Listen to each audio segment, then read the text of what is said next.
That Bucks loss was not a shock. The Nets are depleted, tired, and ready for the All-Star break. It's hard being the best team in the NBA for a whole month. The 3-game losing streak Brooklyn is currently on is their longest since they lost 8 straight in late November and early December, which is impressive in its own right. The Nets are still the 6th seed, albeit by a smaller margin than they were a week ago, and seem ready for either the return of Caris LeVert or a trade or both. Their next opponent, the Denver Nuggets, are kind of like the Bucks of the West. For much of the season they've been the first seed before recently falling behind the seemingly rejuvenated Warriors, and they're built around a single shining star with a lot of pieces around him that make sense and work together to form a strong, cohesive unit. It's not going to be an easy one. Let's get into it. Where to follow the game? Yes, and WFAN at 7:30 p.m. ET.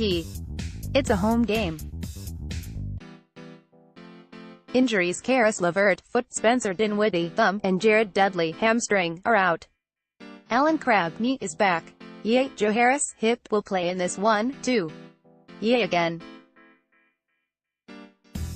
LeVert could be back quite possibly before the All-Star break, and that's such an exciting thought that I barely even have words. Just wow. LeVert and Crabbe were both assigned to Long Island and pronounced ready. Crabbe is just more readier. In the 13 games before he went down with an injury, Crabbe was shooting 48% from 3. The Nets need some of that back right about now. Paul Millsap, ankle; Gary Harris, groin; Jamal Murray, ankle; Michael Porter, back; and Isaiah Thomas, hip, are all injured and likely to miss this one. It's also possible that some players will be traded before game time and new players won't be ready to assume their spots. The game towards the end of the game against the Bucks, when the blowout was imminent, the Nets ran out a lineup entirely made up of guys who had played in the G League for them this season. Zanin Musa, Theo Pinson, Rodion Skarix, Mitch Creek, and Alan Williams all got some run, and it was honestly kind of cool. Musa in particular really needed some time on an NBA court since the last time we saw him playing in a Nets uniform was December 1st. At just 19, he's had something of a tumultuous rookie year so far due to the injuries and the nature of being up and down between the NBA and the G League, but the Nets still see him as an important asset for this team going forward. Glad to see him back on the court. How young is he? Other than being the NBA's 7th youngest player, he won't turn 21 until May of 2020. The Nuggets, who are pretty young in their own right, are anchored by a singular and unique talent in Nikola Jokic. I'd make him my player to watch, but I don't want to wait that long to talk about him. Jokic is an absolute monster, 7 feet tall and 250 pounds, with one of the craziest skill sets for a big man we've ever seen in the NBA.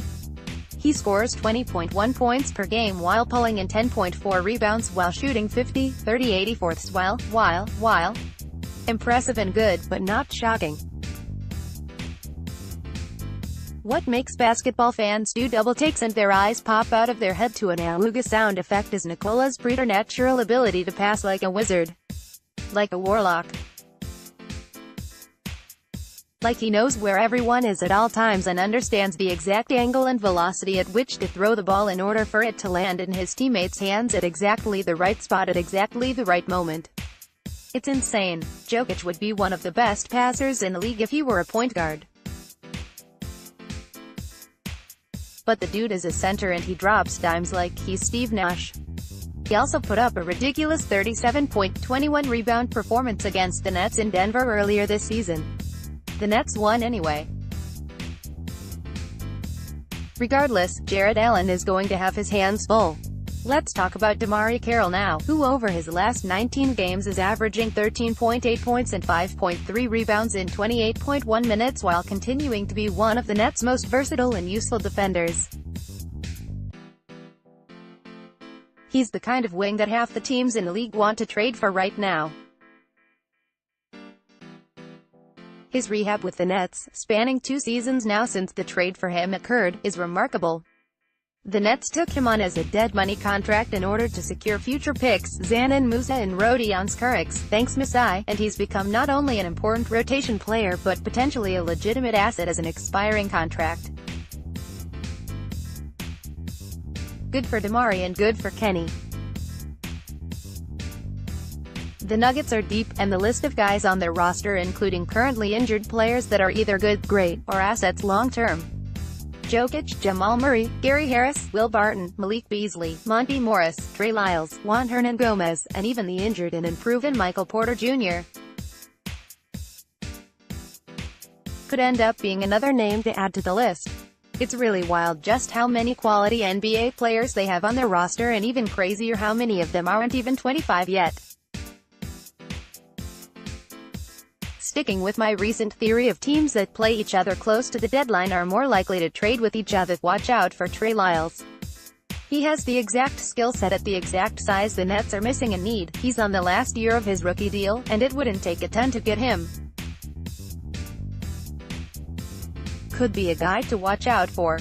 Player to watch for reasons inexplicable to even myself. I have a huge soft spot for second-year point guard Monty Morris. He's the Nuggets' backup point guard and is a game-managing, low-turnovers kind of point guard. He knows how to play good basketball. In his last 9 games, FPUR of which he's started in the absence of Jamal Murray, Morris is averaging 14.9 points and 4 assists per game while shooting 62% from the field and 52% from 3. Those percentages are unsustainable, sure, but they're also partially a result of his good shot selection.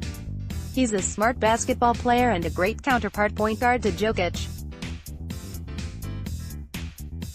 Point guards usually take a long time to develop. It's tough adjusting to the pace of the league while also being responsible for playmaking responsibilities against seasoned veterans who've been doing it for years. Plus, when teams game plan during the regular season, it's easier on a game-to-game basis to focus some scouting against the other team's point guards than, say, your Kevin Knox's or your Rodion Skurix. Shut down the point guard, shut down the offense. So shouts to Morris, who, after spending 4 years at Iowa State preparing for this role, is turning the ball over just 0.7 times per game. He won't be easy to disrupt. From the vault, the Jokic passing game is for real. He's a delight. Check it out for yourselves. Enjoy. For a different perspective, head on over to Denver Stiffs, our Nuggets sister site on SB Nation.